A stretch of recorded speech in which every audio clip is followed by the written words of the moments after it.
तहरीक इंसाफ की वफाकी हुकूमत और पीपल्स पार्टी की सिंध हुकूमत एक और मामले पर आमने सामने आ गई हैं और यह मामला तहरीक इंसाफ के रहनुमा और सिंध असेंबली में अपोजिशन लीडर हलीम आदिल शेख की गिरफ्तारी और गिरफ्तारी के बाद जेल में रवैये का है। वफाकी हुकूमत सिंध हुकूमत पर तनकीद कर रही है कि हलीम आदिल शेख को सियासी इंतकाम का निशाना बनाया जा रहा है और उनके साथ जेल में नारवा सलूक इख्तियार किया जा रहा है। आज वफाकी वज़ीर इत्तला शिबली फराज ने इल्ज़ाम आयद किया कि सिंध हुकूमत हलीम आदिल शेख को सियासी इंतकाम का निशाना बना रही है। हलीम आदिल शेख पर किए जाने वाले तशद्दुद का कोई इखलाकी और कानूनी जवाज़ नहीं है। शिबली फराज ने मुतालबा किया कि सिंध हुकूमत हलीम आदिल शेख को फौरी तौर पर रिहा करे। हलीम आदिल शेख की गिरफ्तारी से मुताल्लिक तहरीक इंसाफ के रहनुमा और वफाकी वज़ीर अली ज़ैदी का भी आज सख्त मौक़िफ़ सामने आया।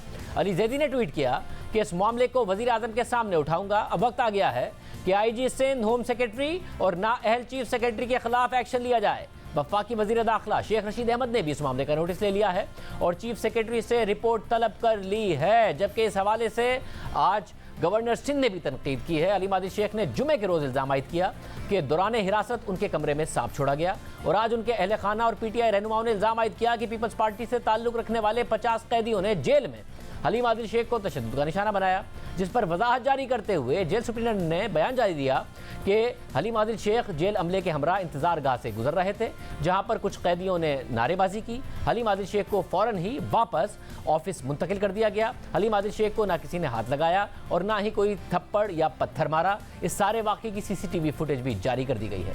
मगर हलीम आदिल शेख का मौक़िफ़ है कि वीडियो नामुकम्मल है। 50 अफराद 17 से 18 सेकंड तक उनके साथ मारपीट करते रहे।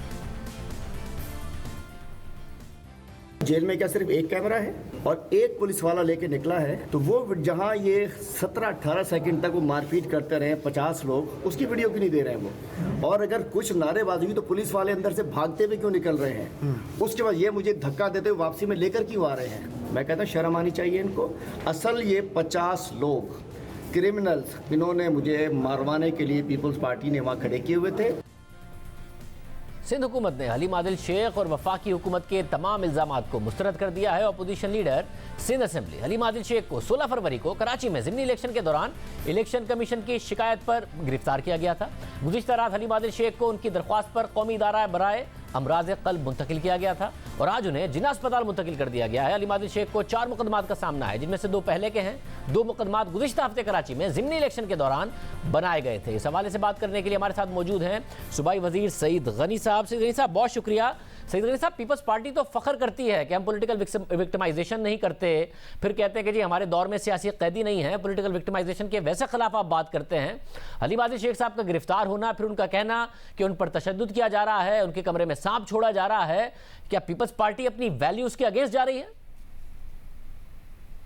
नहीं, ये मैं समझता हूँ कि तासुर बिल्कुल गलत है। हम अपने उसी रवैये पर कायम हैं और आज तक हमने किसी के खिलाफ भी पॉलिटिकल विक्टिमाइजेशन नहीं की। PTI के कई रहनुमा बशमूल हलीम आदिल शेख के जो कुछ करते रहे, जिस किस्म की ज़बान इस्तेमाल करते रहे, हमने आज तक कुछ नहीं किया। ये वाक़यात शुरू होते हैं जिस दिन एक मलीर डिस्ट्रिक्ट में गैर कानूनी कब्जे के खिलाफ एक मुहिम चली और उसमें बहुत सारे मकामात पर गैर कानूनी कब्जे ख़त्म कराए गए। उनमें 2 जगहें ऐसी निकल आई जिनका ताल्लुक हलीम आदिल शेख साहब से बनता था, जो आपके सामने जिस तरह उन्होंने जाकर वहाँ पर भी सिविल एडमिनिस्ट्रेशन के लोगों के ऊपर हमलावर हुए, वहाँ जो मशीनरी थी उनके ऊपर तोड़फोड़ करवाई, पथराव करवाया, वो सारी चीजें रिकॉर्ड पर हैं। आपके जो कैमरे थे उन्होंने अपनी आंखों से दिखाया वो सारा। वैसे मगर जो पंजाब में नून लीग के रहनुमाओं के साथ हुआ, उन्होंने कहा कि हमारे पास अदालत के ऑर्डर्स मौजूद थे, उसके बावजूद हमारी इमारतें गिरा दी तहरीक इंसाफ की हुकूमत ने। क्या आपने वही किया उनके साथ? क्योंकि हलीम आदिल शेख साहब भी कह रहे हैं मेरे पास अदालत के स्टे ऑर्डर्स मौजूद थे, उसके बावजूद ये किया गया, तो ये पॉलिटिकल विक्टिमाइजेशन नहीं थी? नहीं शाहजेब, अगर ऐसा था for the sake of the argument, अगर ऐसा था तो क्या ये जायज था कि वो गाड़ियों पे हमले करते, लोगों पे पथराव करवाते, या ये तरीका मुनासिब था कि वो अदालत में चले जाते कि जी आपका स्टे ऑर्डर है, उसके बावजूद सिंध हुकूमत ने या DC मलिक ने ये काम किया है? वो ज्यादा मुनासिब तरीका था ना। तो FIR जो है वो इस बात पे नहीं कटी कि उन्होंने कहा कि जी हमने स्टे ऑर्डर के बावजूद कर दिया। FIR इस पे कटी कि उन्होंने पथराव करवाया, हंगामा आराई करवाई और गाड़ियों के शीशे तोड़वाए जो मशीनरी वहां पे मौजूद थी। उसके बाद उसी दिन इन लोगों ने जाकर वहां सुपर हाईवे ब्लॉक करवाई और वहां भी ये साहब मौजूद थे, कई घंटे तक लोग परेशानी का शिकार रहे। उस पर एक FIR हुई। ये FIRs हो गई। अगर हमने विक्टिमाइज करना होता तो हम उसी दिन उनको गिरफ्तार कर लेते। उसमें वो गिरफ्तार नहीं हुए। अब पुलिस की कार्रवाई थी, पुलिस ने क्यों नहीं किया, क्या नहीं किया, हमने कोई उनको फोर्स नहीं किया कि अब जाकर ये कार्रवाई करें और गिरफ्तार करें उनको। इलेक्शन के दिन सुबह 8:30 बजे उन्होंने सुना प्रेस कॉन्फ्रेंस की, मैंने तो नहीं देखी लेकिन सुना है वो मीडिया को उन्होंने बताया कि मैंने सुबह 8 बजे प्रेस कॉन्फ्रेंस करनी है। उस दिन वो खुद कह रहे हैं कि जी मुझ पे हमला हो सकता है, और उसके बाद आपके मीडिया के चैनल सारे दिखाते रहे कि हलीम आदिल शेख मुसल्लह लोगों के साथ बिल्कुल ऑटोमेटिक वेपन्स लेकर उस पूरे हल्के में फिरता रहा। हमने कुछ नहीं किया। हमने इलेक्शन कमीशन को खतूत लिखे, हमने उनसे इल्तिजा की कि जनाब कोड ऑफ कंडक्ट के तहत कोई MP MNA नहीं जा सकता, लेकिन इलेक्शन के दिन तो ये भी पाबंदी होती है कि अगर किसी के पास लाइसेंस वेपन है तब भी वो वेपन का वहां जाकर नुमाइश नहीं कर सकता, वेपन्स लेकर नहीं जा सकता। ये शख्स ना सिर्फ वेपन्स लेकर जा रहा है बल्कि पोलिंग स्टेशन के अंदर घुस रहा है, बदतमीजी कर रहा है, पोलिंग के अमले से बदतमीजी कर रहा है, पुलिस के एहलकारों से बदतमीजी कर रहा है। लिहाजा इसको रोका जाए, इसको निकाला जाए। इलेक्शन कमीशन का अपना खत आता है जिसमें वो पुलिस को ये हिदायत देते हैं कि इस शख्स को हल्के से बाहर निकालें आप, और उसी में लिखा हुआ है कि ये असलहे के साथ प्राइवेट लोगों के साथ पोलिंग स्टेशन में जा रहा है और हल्के का पूरा गश्त कर रहा है, जिससे हैरेसमेंट फैल रही है। इलेक्शन कमीशन का खत कह रहा है। उस खत की रोशनी में जब पुलिस ने इसको निकालने की कोशिश की तो उसी मकाम पर फायरिंग्स हुई है, और वो वीडियो ने सबने देखी है। अब वहां पर अगर कोई फायरिंग कर रहा है, इलेक्शन के दिन कर रहा है, वोटर्स को हरासा कर रहा है और वेपन्स लोगों को नजर आ रहे हैं, उस पर अगर कोई FIR होती है, उस पर गिरफ्तारी होती है, तो इसको अगर कोई पॉलिटिकल विक्टिमाइजेशन कहता है तो शायद कोई कहता रहे, लेकिन बुनियादी तौर पर तो ये कानून का नफाज है। नहीं, मगर उस दिन आप जो आपने वाकयात नरेट किए, इलेक्शन कमीशन ने नोटिस लिया, आपने उसके बाद गिरफ्तार कर लिया, मगर गिरफ्तार करने के बाद जो 2 पुराने केसेस थे उस पर भी पुलिस ने अरेस्ट कर लिया, तो ये फिर पॉलिटिकल विक्टिमाइजेशन नहीं है? जो पहले नहीं अरेस्ट किया था वो केसेस भी डालकर फिर दोबारा अरेस्ट कर लिया।